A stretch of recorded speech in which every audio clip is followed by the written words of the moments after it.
Mga kababayan nating seniors, kung kayo ay 60 o 65 pataas at miyembro ng SSS o GSIS, mayroon akong napakahalagang balita para sa inyo ngayong Nobyembre 2025 na talagang hindi ninyo dapat palampasin.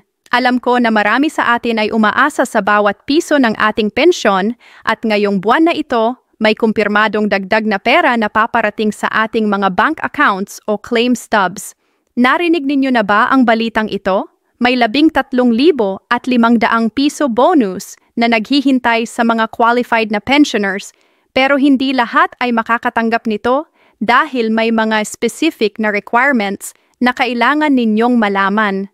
Ang pinaka-nakakalungkot dito, marami sa ating mga kababayan ay hindi aware sa ganitong mga pagkakataon at nawawala na lang ang pera na dapat sana ay napupunta sa kanila. Kaya ngayong araw na ito, uupo tayo ng maayos, parang magkakapit-bahay lang na nag-uusap sa hapagkainan at ipaliliwanag ko sa inyo ng detalyado kung paano ninyo makukuha ang benepisyong ito, sino ang qualified, kailan ang exact payout dates, at ano ang mga dapat ninyong gawin ngayon para masiguro na hindi kayo mapapasama sa mga taong nakaligtas ang oportunidad. Kailangan nating maging maingat at handa. Dahil sa panahon ngayon, bawat tulong mula sa gobyerno ay napakahalaga para sa ating pang-araw-araw na pangangailangan. Ngayon, una sa lahat, gusto kong linawin kung ano talaga ang 13,500 piso bonus na ito at saan nanggagaling. Hindi ito basta-basta regalo na kusang darating sa lahat ng pensioners. Ang totoo, ito ay kombinasyon ng iba't ibang mga benepisyo at allowances na inihanda ng gobyerno para sa ating mga senior citizens at retirees ngayong pagtatapos ng taon. Kasama dito ang Social Pension Program na 500 piso monthly na binibigay sa mga indigent seniors na hindi miyembro ng SSS o GSIS. Pero may special supplementary amount ngayong Nobyembre para sa mga regular pensioners. Mayroon ding 13th month pension benefit na karaniwang ibinibigay tuwing Disyembre. Pero sa ilang mga kaso, advanced releasing na ang ginagawa para sa mga qualified members. Bukod dito, meron pang additional cash assistance na bahagi ng Inflation Adjustment Program ng gobyerno dahil sa tumataas na presyo ng mga bilihin. Kapag pinagsama-sama natin ang lahat ng ito, umabot nga sa 13,500 piso ang maximum na pwedeng matanggap ng isang pensioner depende sa kanilang status at klasifikasyon. Pero ang tanong ngayon, kasama ba kayo sa listahan ng mga tatanggap? Dito tayo dapat maging maingat at matalino dahil may mga kondisyon na dapat nating sundin. Para sa mga SSS pensioners, ang basic qualification ay dapat kayo ay regular monthly pension recipient na walang outstanding obligations o utang sa SSS. Ibig sabihin, kung may mga hindi pa ninyong nababayarang contributions or loans dati, baka madidak pa rin iyan bago ibigay sa inyo ang bonus. Maraming seniors ang nagtataka bakit hindi sila nakakuha ng full amount at ito ang dahilan na hindi nila alam. Ang isa pang requirement, dapat kayo ay at least 60 taong gulang at nakaregister na sa SSS online system o may updated records sa inyong nearest SSS branch. Kung hindi pa ninyo ito ginawa, ngayon na ang panahon para mag-update ng inyong information dahil ang disbursement ay electronic na ngayon at kailangan na tama ang inyong bank details. Para naman sa GSIS pensioners, halos pareho ang sistema. Dapat kayo ay active pensioner with good standing, walang pending cases or discrepancies sa inyong account, at dapat updated ang inyong UMID card o eCard Plus. Ang maganda sa GSIS, mas streamlined ang kanilang payment system, kaya mas mabilis karaniwang dumating ang pera compared sa SSS.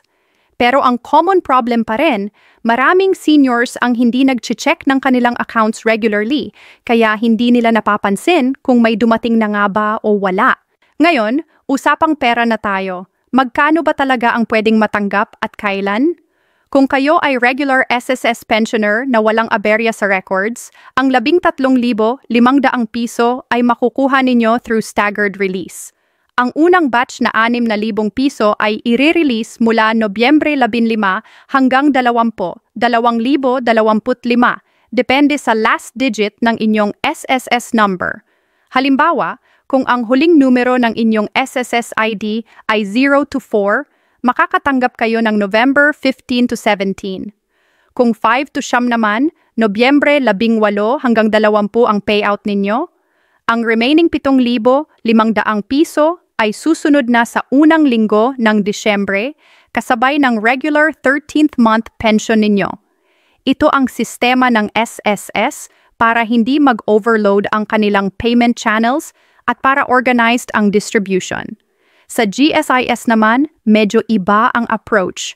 Ang buong 13,500 piso ay ibibigay in 2 tranches, 8,000 piso sa Nobyembre 20, 2,025 at 5,500 piso sa Disyembre 5, 2025. Mas consolidated ang sistema ng GSIS kaya mas predictable ang dates nila. Pero tandaan, lahat ng ito ay subject to change kung sakaling may technical issues o delays sa bangko, kaya dapat talaga kayo ay nagmo-monitor ng inyong accounts online o sa ATM para makita kung dumating na ba ang pera. Ang hindi alam ng marami, may mga hidden conditions na pwedeng mag-reduce ng amount na matatanggap ninyo. Una, kung mayroon kayong outstanding SSS or GSIS loan na past due, automatic na i-deduct iyan sa bonus ninyo bago ilabas. May mga seniors na umaasa ng 13,500 piso pero 8,000 piso lang ang natanggap dahil may kaltas pala. Pangalawa, kung kayo ay nag-file ng multiple claims or may pending investigation sa inyong account, pwedeng ma-hold muna ang release hanggang ma-clear ang issues. Pangatlo, at ito ang pinakamahirap na parte, may tax implications pa rin kahit pension ito. Technically, ang pension ay tax-exempt na, pero kung ang total annual income ninyo including other sources ay lumagpas sa threshold na 200 at 50,000 piso, pwede kayong masubject sa withholding tax. Kaya kung may business pa kayo o rental income, kailangan ninyong mag-ingat at magpa-consult sa accountant para hindi kayo magulat sa tax assessment later on. Ang isa pang common issue, yung mga pensioners na nag-migrate abroad or hindi nag-update ng address. Kung ang address ninyo sa records ay luma na at nag-mail ang SSS or GSIS ng check instead of bank deposit, mawawala lang yun sa ere kasi walang tatanggap. Kaya sobrang importante talaga na updated ang inyong contact information at banking details. Ngayon, ano ang mga practical na tips para masiguro ninyo na hindi kayo maiiwan? Una, magpunta kayo sa nearest SSS or GSIS branch ngayong linggo pa lang kung kailangan ninyo ng tulong sa pag-update ng records.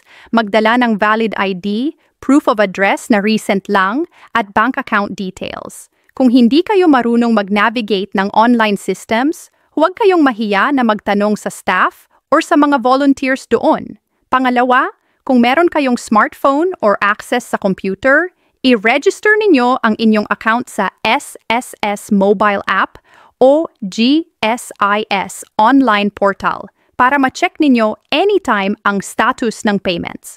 Pangatlo, kung bank account ang gamit ninyo, siguraduhing may laman pa rin at active pa rin ang account na yon. May mga seniors kasi na matagal nang hindi ginagamit yung account kaya nag-dormant na, at kapag nag-deposit ang SSS or GSIS, nare-reject ang transaction. Kung ganito ang nangyari, kailangan ninyong puntahan ang bangko para i-reactivate at mag-follow up sa SSS or GSIS for recrediting.